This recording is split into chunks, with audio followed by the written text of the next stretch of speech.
Classism in Africa is no longer between people, it's everywhere. Online, you have seen countries mock each other, people trying to prove we are better than you. Kenya versus Nigeria, South Africa versus the rest. But step away from social media, it's worse. Kids in school are treated differently according to their parents' status. Rich get attention while the poor get ignored. Government help meant for the poor end up in the hands of the rich, not because they don't deserve it, but because they don't even know it exists. Let's be honest, ever been told we will call you but they never did? You did everything right but still lost. Ever felt like you don't belong because of how you speak? That's not bad luck, that's classism, and it's widening the gap between the rich and the poor in Africa.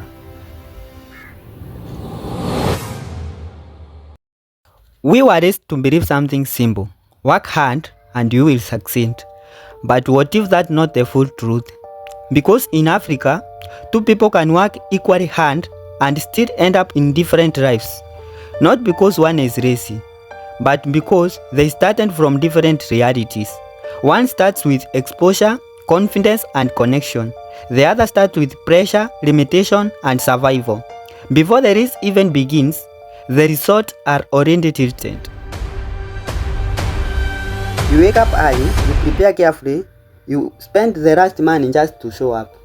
You are qualified, but then someone else walks in, confident, fluent, connected, and suddenly you are not just being interviewed, you are being compared. Before you even speak, you already feel behind.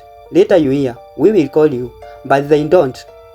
Should I tell you the truth most people avoid? A less qualified person with connection can beat a qualified person without them. Not sometimes, often. Classism in Africa does not start at work. It starts in school. One student has Wi-Fi, a laptop, private tuition and guidance. Another has shared books, distractions and limited support.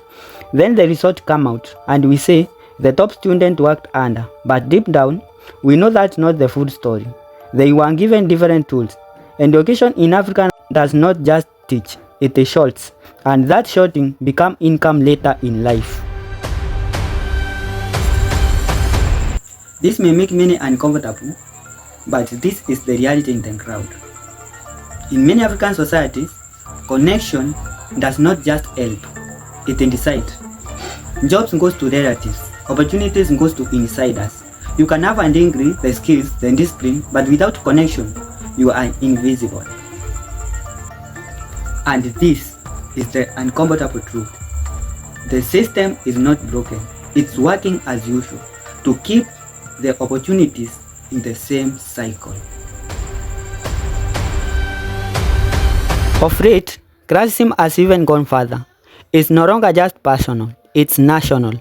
On social media, African mock accents. This was a man who could see the future. Alamun is going to sleep.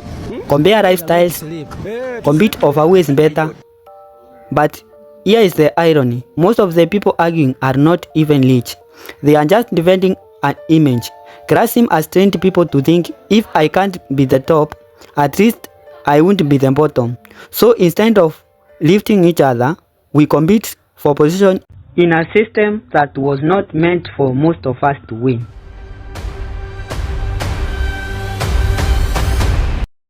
The most dangerous effect of classism is what it does to the mind. People start believing that life is not for people like us, so they adjust, they settle, they stop trying.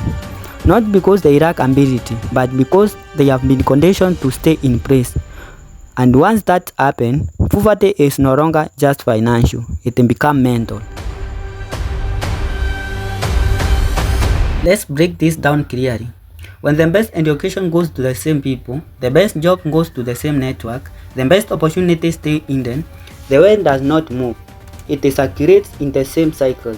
And everyone else is left trying to break in, generation after generation. This is not just inequality. This is a system that quietly decides who moves forward and who remains behind. Now, how do we fight something like this? Not by waiting the system to change.